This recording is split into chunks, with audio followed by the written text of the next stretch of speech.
Hello and welcome to the program. My name is Michael Finney. Today we are joined by writer and author Robert Dean. Would you like to introduce yourself, please? Howdy, Hey, I'm Robert Dean, coming yeah, to you live from Austin, Texas. welcome back. Glad to talk with you again. We've known each other for a while, years, over a decade, 15 Well over a years, decade. in fact, it probably at this point. Yeah, about. I would longer than that. Yeah, I don't want to date us or anything as old people, but we are old people now. Met in metal bands when metal bands were metal bands. Yeah. Well, Well, you we were, were a hardcore band. yeah, you guys were an experimental hardcore band. Yeah. We're no longer thrashing. We are now clacking on computers. And tell me a little bit about how you transitioned from one creative endeavor to the one you've been focusing on for the better part of a decade at this point now. I don't remember exactly when your first book came out, but why don't you tell us how that happened? When I literally never really wanted a job, I just always wanted to be a writer. So when I was 17, I just was like, I'm gonna be a writer. So I was like the worst student in high school possible, not because I couldn't do it. I just hated being there. I hated every minute of high school. It wasn't like I wasn't bullied. I was actually popular and had a really good, solid group of friends who I'm still friends with to this day, over 25 years later. And I just didn't apply myself to anything, but writing was the one thing that I liked doing. And so I kind of had never told anybody I wanted to be a writer. And I told my I was in some remedial math. I was in remedial math class. I'm fucking stupid. I can't do any kind of math whatsoever. But I was off the charts with English and writing, and that writing samples and stuff is what got me accepted to schools. And I told my high school English teacher that I was thinking about writing, and he was like, "You should." He's like, "You're better than your peers at this. This is something you should take serious." And so I kind of slipped it under. I wrote an essay on my grandmother dying a couple of years prior, which gave me some emotional PTSD that I still deal with to this day with in weird ways. I really put like the elbow grease into it, and I got an A+. I have it framed, that actual essay, and I see all these mistakes and I cringe, but I was 17. Yeah, that's how it And goes. yeah. And so I did that, and then it was like this moment of, I'm from the south side of Chicago. Nobody there is writers. Nobody's, everyone's a bricklayer and a carpenter or a cop and shit like that, or a drug dealer.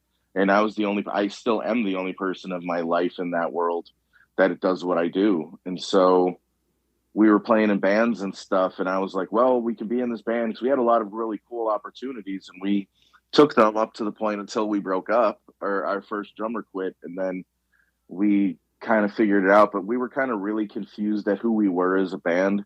And the whole time I was writing and like practicing. And then when the band officially was starting to like wind down, I was like, all right, I'm going to focus now on like journalism. And so I went and got a journalism degree. And from then on in, like I've basically been writing, minus like a small detour at the Chicago Board of Trade, where I started to work on the floor in like the old school trading pits, which is good life experience for me now. The idea was to like learn the business, and then I was going to move up to the marketing department because everybody knew everybody back then, and then I was going to write for the marketing team, and that never appeared. And I was a really shitty trade checker because I'm terrible at math. And then I was like, fuck it, I'm moving to New Orleans. I was going there like every 6 months at that point. And so I just said, fuck it. And then I left, and I basically haven't done anything. I've worked in a bar, and that was really it. That's all I've done since 2003. I've worked at the Chicago Board of Trade in the trading pits, have been a journalist, and worked in a bar. That's it, what I've done for like the last 20 years. So let's use the move to New Orleans, which is a beautiful city, uh, a wealth of history and culture, as the jumping off point to discussing the newest book, your third book, Existential Thirst Trap, right? Which is a collection of essays. Yeah. So, It's yeah, tell me, where did this come from? Where did it start? And, my belief is that a lot of this is maybe an anthology, a collection of writings that are adventures, in that sense. Yeah, I had always struggled. Like I've written a bunch of fiction, but I never felt like a fiction writer. I identified more with like Hunter S. Thompson and the beats like Jack Kerouac and Ginsberg and Burroughs and uh, Charles Bukowski is my favorite writer of all time, and I'm a huge Anthony Bourdain fan. And like I just never felt like fiction was me, and I wrote it, and then I just never felt like I was in like the right pair of shoes. And then I got stumbled onto essays, and I was like, that's what I want to do. And so I started just messing around with them because this whole time I was doing journalism work. But then, like, I found that if I put myself in that, in my experience, that's when I felt the best. So it was like a mix of doing stories, like straight journalism styled stories, and then like doing these essays from my point of view, and then kind of blurring the lines between the two. And that's when I like really felt like I was home, and I figured out who I was as a writer. And the book Reporting is from the essentially, trenches. yeah, and like experience, like given the dirty of like what it is to like live my life. Like I'm barely a fucking adult. Like I just gotta, as of today, I'm being sued by a huge bank because of credit card debt. And, you know, I woke up to some dude knocking on my door, and I was like, holy shit, the pandemic fucked me, which I wrote about it very much in the book about how the pandemic essentially just like threw my life in a turn. Like I'm still trying to recover from it. I think a lot of people And are in that boat, yeah, and I basically paid for a divorce with credit cards because I lost my job. And I still was a working writer. This entire economy's been bananas. And trying to get a full-time job is really hard. At least for like me, my resume is problematic for people, and I don't know why. I still have to deal with all kinds of bullshit that's very unnecessary. I've written about all this, and I think a lot of people are going to have similar experiences given the nature and the shape of things over the last few years, depending on where you're coming from. yeah, I mean, it's like I have a very robust resume. I've written for some serious places, and I got called, like I'm hopefully going to land a byline with the Smithsonian Magazine. I pitched a story, and it's up for their editorial meeting this week. I've got some Very cool. serious stuff, like I've got a piece coming out with a lot of like very prestigious places, what I'm very proud of, and I've written for some companies as a copywriter, some serious shit. And then a couple of weeks ago, I was very humbly, a couple of people that in the Austin industry were like, you're one of the best writers in this city. And this is a very talented city. And Well, a big I still, collection of creatives down there for sure. yeah, and I still struggle to pay rent. And it sucks. And so this book is more of like a reflection on those kind of frustrations that I have of like, I don't pull any punches about what it was like to live in New Orleans. New Orleans is gnarly, dude. Like people fantasize about it. It's a great place, don't get me wrong, but you have to be in a certain place in your life to live there because they never let off the gas. The crime never stops. The drinking never stops. Shitty people around all the time. It's not that it's a city full of shitty people. It's just everybody who moves there from somewhere else is running from something in their lives.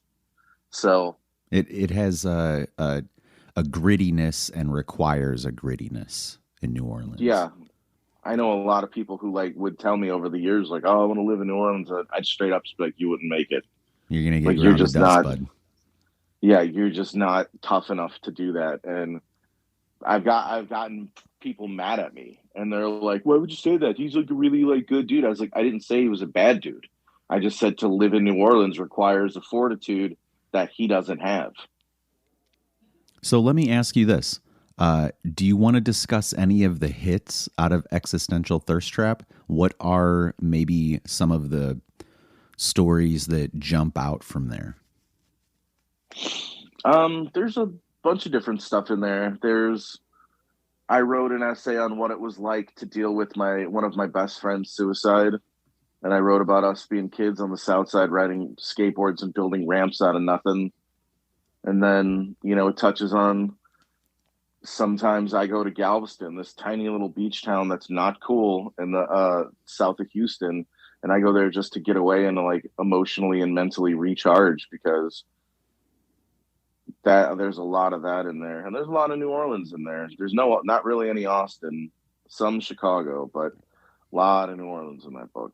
And I tell the stories about working in a bar, being a writer, like the time that I had met this dude. I'd gotten off work and I was an entertainer on Bourbon Street. I was the guy with the microphone up there trying to get you to buy beers and have fun. And like, if you were a chick, pull your tits out, which I'm glad a lot of the shenanigans that I have been a part of were pre everybody putting everything on Instagram or TikTok because we would have been like the job of the Bourbon Street employee at this point or entertainer. I don't know how they do it because we did lots of scandalous shit. And I had gotten off work and I made it down to I had a rule every Friday I could spend 60 of my dollars and go on a bender. And so $60 back then went a long way, especially when you're friends with bartenders. And I would go down to Lower Decatur and I wound up in the Abbey and a friend was working and she was like, "Oh my God, you got to meet this dude. He's a writer. You're a writer. You guys should talk." And it was this old timer. And I roll in and this guy's already, half in the bag. And he's like, "You're a writer. You don't like a fucking writer to me with all those fucking tattoos." And I was like, "Yeah, I mean, that's what I do." And he goes, "Buy me around." I go, "I just got here. Why don't you buy me around?" He goes, "Because I'm the fucking old man here, not you." And so I buy us around and we get to talking. And eventually he warms up to me. And he was giving me some legit advice on like writing. He's after getting drunk with him. He's like, "Yeah, you're a writer. Yeah." He's like, "I get it." He's like, You're probably shitty, but you're at least you got the vibe." And I was like, "Well, thank you. That was nice of you to say." And so we're hanging out, and he's dropping these like names about like writers and like shit that is like not everyday stuff. Like he knows like the craft of writing is one thing, but like he knew like inside baseball who like a lot of like Henry Miller uh was as a person and like talking to me about Tropic of Cancer and like we're talking about Bukowski and like he's like, "No, I knew that fat fuck." And he would talk about that and Flannery O'Connor and it was like very in depth. And so eventually he looks at my arm and he's like, "You don't think I see that fucking tattoo on your arm?" He's like, "That motherfucker was my best friend." So for anybody listening, I have a huge splatter tattoo of the cover of Fear and Loathing in Las Vegas, and it was with Hunter Thompson. And I was like, "Oh shit," because he had just died. And I was like, "No shit, that's wild." And so he opens up, he's got this George Costanza wallet in his back pocket, and he pulls out, like, remember when photos had the rounded edges on them? Yeah. He pulls out one of those, and it's him and Thompson as young men. Way And like, back. it's not, yeah, way back. Like, this is like around the Fear and Loathing era. And he flips it over, and it's like filled of writing, like filled. And you could tell it was Thompson's. And he kept it in his back, and he kept it in his wallet. And I was like, "Holy shit." And it turns out this guy was one of the first editors to ever publish Thompson. I'm not saying that that's what it was. That's what he told me. Because whenever I tell this story, this is where it gets dicey because I have no way of proving this. But what he said, he goes, "Thompson didn't have fucking," he's like, "he blew his brains out because he got fucking cancer. He didn't do that because he couldn't stand the idea of people seeing him die, this weak, feeble old man. It was That's why he fucking killed himself, not because he was like sick of life or any bullshit like that." And I was like, "Holy shit, that's wild." And he goes, "Yeah, he's that fucking." He just started talking a string of obscenities, and we're just sitting in the Abbey, and I'm hearing about this. And this whole time, this dude keeps trying to get me to do blow with him, and I'm like, "I don't want to do cocaine with you in the bathroom." And like the fucking bathrooms at the Abbey are like standing coffins, and you couldn't fit two people in there anyway. I mean, I'm sure people have managed to fit two people in there, but Likely not story. me and not me and this dude. And so he'd done that, and then eventually he was like, "I want to see your writing." He's like, we got on really well, and he grabs like something out of either my pocket or his, and it was like a burlesque flyer, and he grabs a fucking Sharpie and just scribbles some shit on there, and I'm fucking hammered at this point. and I stick it into my pocket, and then I make my way off into the night, and make it home. I lived in the Treme, which is the neighborhood adjacent to the French Quarter. It's the oldest. It's where jazz was born. Essentially, was in that Right. neighborhood, and I make my way in there and pass out in my bed. And the next day, I'm all hungover and gross, just disgusting. And I start emptying out my pockets from my jeans, and this flyer's in there, but I open it up and it's completely illegible. Like, you couldn't make out a single fucking word of it. It like didn't even look like English.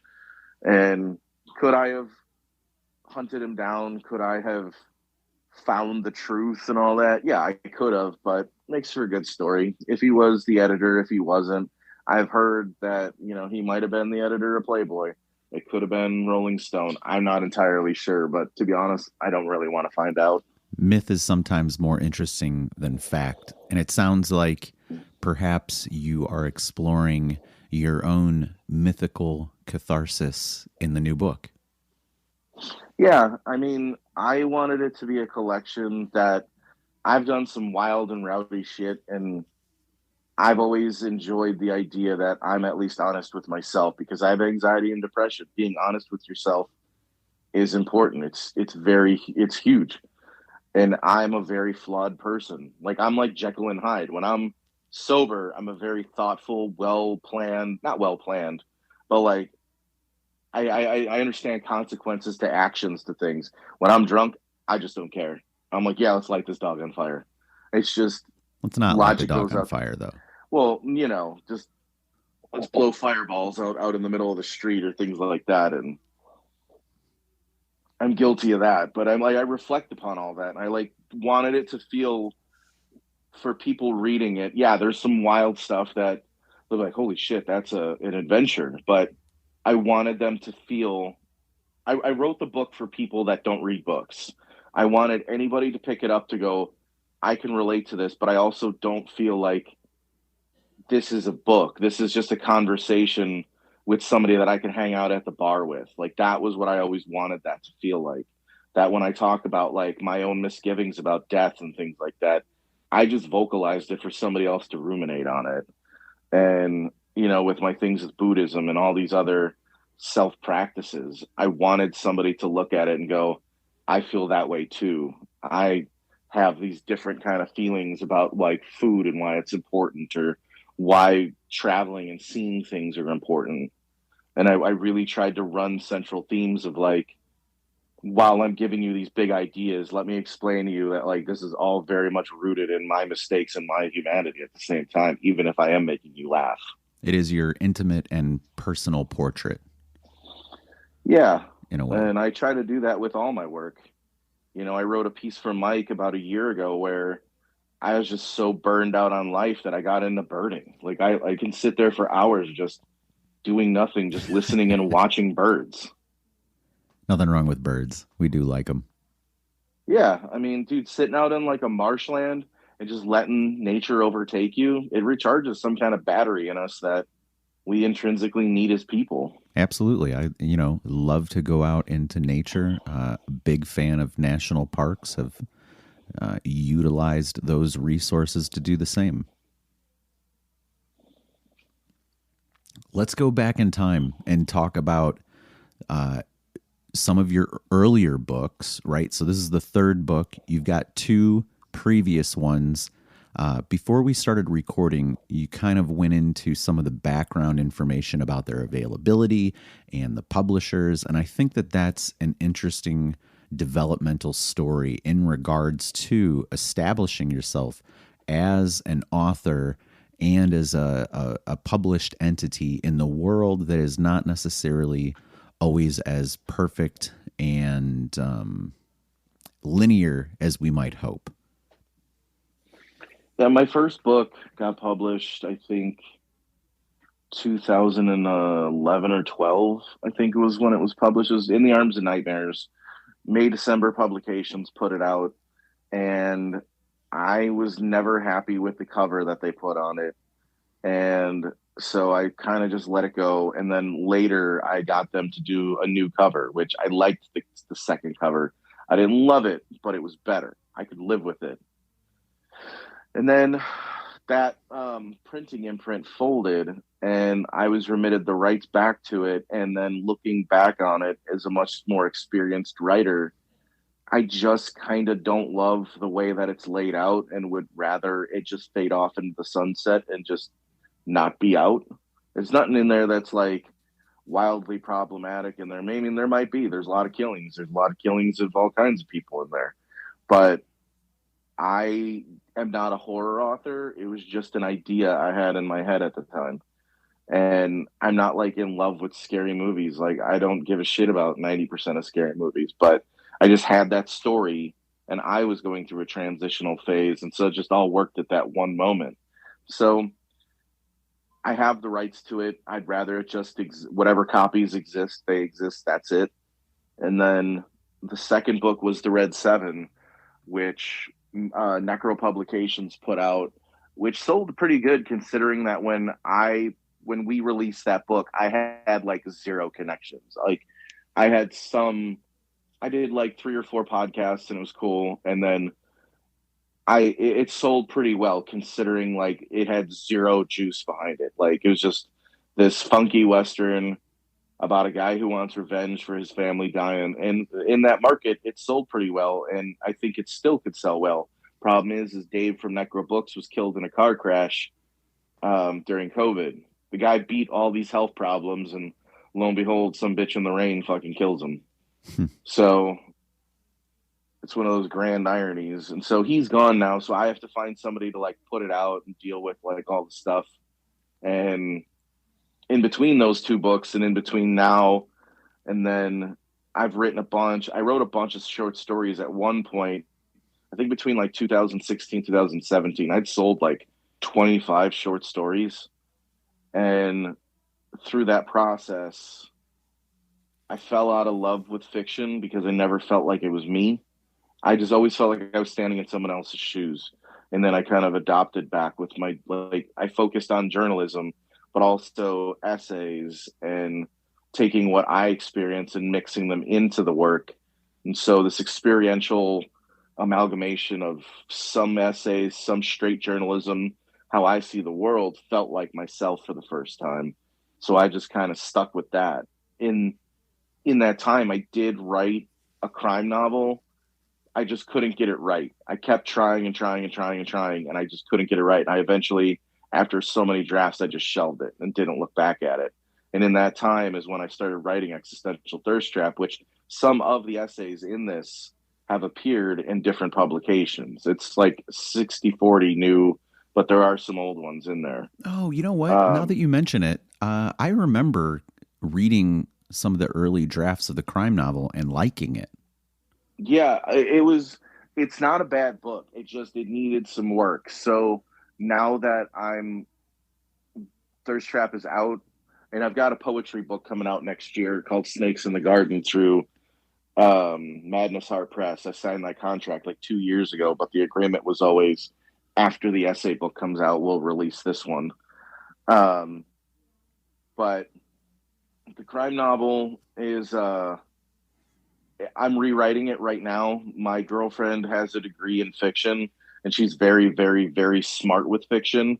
She loves the shit versus me. Like, I haven't read a fiction book in probably 2 years, and I read maybe one a year. And so I needed help. And so she's like giving me some plot points and different things that I should consider. And I think when I'm done with it, which I'm hoping to be done by not Christmas, by the summer, then I can move on from it. It's like this white whale that I just need to finish so I can finally just set off in the sunset with all fiction and just completely focus on writing the stuff that I do. Did you just say flocus? I was going to say float and focus, so it became a flocus. I like it. You know what? First time coined right here. I rubber stamp emoji endorsement. Yeah, so I'm just, everybody just batten down the hatches and focus.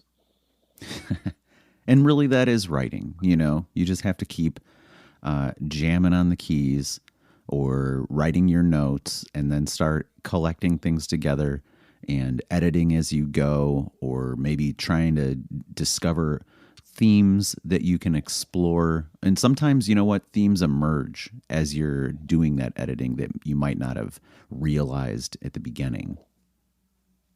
Yeah, I mean, that book is gonna get done. I'm changing the title of it and everything, and it'll get done because I have to see it finished. But after that, it's just I have zero plans to fuck around with fiction. It's just I know what I'm gonna follow Existential Thirst Trap up. Should this book sell, God please, I hope it sells. I'm trying to do everything in my power not to be broke. But you know, if it sells, then I know how I'm following it up. I already have the titles to the next two books that because they're going to be two essay collections, but one's going to be about completely travel essays, like one book of nothing but just going places and writing about the experience. Because I have this real knack of finding myself in weird places, and the other one will be like just essential follow up to Existential Thirst Trap. It'll just be a series of like whatever kind of essays. Maybe so there's this element of cartography, right? That you may or may not realize that is kind of running through this project and maybe some future projects in the sense that like these collections of essays can be in a sense geographic, you know, so you've got these elements of youth through Chicago and then emerging and establishing yourself into New Orleans and then kind of further development within Austin and these other episodic travels. Yeah. You know, that's just my observation. You know, who am I? No, you're not wrong. It kind of became it's just everything is reflected in my work at this point. Some stuff is just in the DNA of it. And now I'm in this different place. Like I'm a dad and I've got a divorce under my belt. I have a girlfriend and I like going places and thinking about food and travel and Do you cook? oh yeah. Like I can like chef level cook. I had to like when I was in therapy, like I've always loved food and I've always loved cooking, but when I was in therapy regularly, I only could do kind of check-ins now, but when I was in therapy very regularly, my therapist was like, "What are your hobbies?" I was like, "Well, I read and I write." She goes, "No, that's what you do. What are your hobbies?" I was like, "Well, I cook." She goes, "Well, why don't you make that your hobby?" And so I had went from like a decent home cook to like putting my energy into learning how to cook well. And so now I can, whatever you want, I can make you and it won't suck. Maybe there's a recipe book in there somewhere. You know, I as much as I would love to do a recipe book, which I have written recipes, you can find me on the internet. There's like three or four that I've sold over the years to do recipes. That's a labor of love that you really gotta like want to be a part of. Like, I'm not saying I wouldn't do it, but you gotta like have a trusted name. And unfortunately for me, is like I'm just a guy that writes bullshit and can throw together a good sandwich or sear a steak correctly. I don't know if I stack up against guys like Joshua Wiseman, who's like a brilliant chef, and Marco Pierre White, and all these dudes that actually like know what the fuck they're doing. I don't know if I'd worry about all that all the time. I think there's a lot to be said about comforting foods and being able to slam something together with what you've got. God knows I've done that before. Dude, I was one time I was out of shit to bread chicken with, and at one time I made fried chicken using Doritos. Hell yeah. Would eat. Yeah, it did turn out pretty bad. It didn't turn out bad. You just got to like, it was close to like the cornflakes texture. Yeah, that's fine with me. Yeah, Put you just ranch got to on ground it down. You're such a white girl. When we were in New Orleans, we used calm to call, down with these accusations. You're breading chicken with Doritos. yeah, I mean, but ranch is literally just you put it over the line just a hair. When I was in New Orleans, this bar I used to go to, Flanagan's, that doesn't exist anymore. Anytime people would order ranch, they'd call it fat girl ketchup. Well, sir, will you pass me a side of aioli? Most people don't know that all aioli is just mayonnaise with some other shit in it. Right, but I don't like mayonnaise. At any rate, um, any other anecdotes or points you want to express? We are promoting Existential Thirst Trap here. When can people find it? When's it going to be Uh, it'll available? it'll be available May 8th. It's I'm as of right now, depending on whenever this comes out, it's available on Amazon. The the digital e-reader version is available right now. The book is available on Barnes and Noble right now, and I'm just waiting for the official paperback to be available on Amazon. That's when I can announce it, because I at this point this is the first podcast I've done and promote it, as well Thank you. as I've got some lined up. People responded pretty quickly to wanting to do it, which is great. I I haven't showed the cover to anybody other than friends, and nobody's seen the title or anything like that. Like, this is the Wait, first time I'm so talking about it. the cover that you sent me, is that the real cover or is that just a mock up? No, that's the cover. Okay. All right. I'm just making sure. Yeah, no, it's all done and everything. I'm just waiting for it to pop up on Amazon, and then I can announce it all. Okay, so wait a And then, second. But the actual official release date is May 8th, but as soon as it goes live on there, it's available. well, for the pre-order. Okay. Okay. All right. I got you. And they're doing pre-orders for paperbacks now? Yeah. Oh, very cool. Because I think like, in the past that wasn't always the case, but you could do pre-orders for ebooks, but you maybe couldn't with paperbacks. I'm not sure. You're using Ingram Spark, which I have not used, so there might be some various aspects about that. Or were you using KDP? No, it's Ingram Spark. Okay. Because Big Laugh Comedy is the one who's releasing this book. Okay. This is our first foray into, for Publishing. those listening, Big Laugh Comedy is Texas's premier comedy. We book a lot of comedians, so I'm very tied into the Austin comedy scene. Like, I'm friends with a lot of comedians, some famous, some not, but guarantee you've heard some of them. And so we basically just decided, after dealing with agents and publishers, we were like, why the fuck are we dealing with this? We're the ones that have the relationships with these people. What are they going to give us that we already don't have? And so we Fair. paid to have this book complete. Like, there is no corners cut. It was professionally edited. The book was put together by a professional book designer. It was professionally redlined. There is no corners cut on this book whatsoever. Just the same as any book on the shelf at a bookstore. This book has all of that. Yeah, I And don't even think I've that got matters anymore, man. To be honest with you, like there are independent books coming out that are crushing the numbers of stuff that's being released by legit, big yeah, five and or however many publishers there I are now. I just got tired of being told no for really dumb reasons, and you know, we just decided to do it ourselves. So, is it self-published? I would say no, because I'm doing it with a big production company, and like, a lot of things went into this. It wasn't just me Right. sitting on a laptop doing it. There was a lot of other people's considerations involved in terms of, putting it out and making Shaping sure it it. looked right and shaping it and things like that.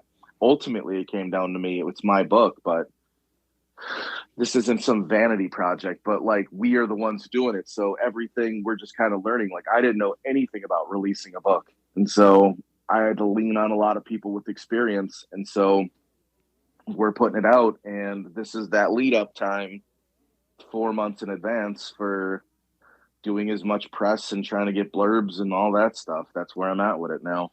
Congrats, man. Very happy for you. Thank you for joining me today and taking the time to discuss your books, your process, your life. And as always, good to talk with you as your friend, Robert. Yeah, for sure. I'm glad to do it. It's a scary journey when you put something out into the world and you just hope people give a shit.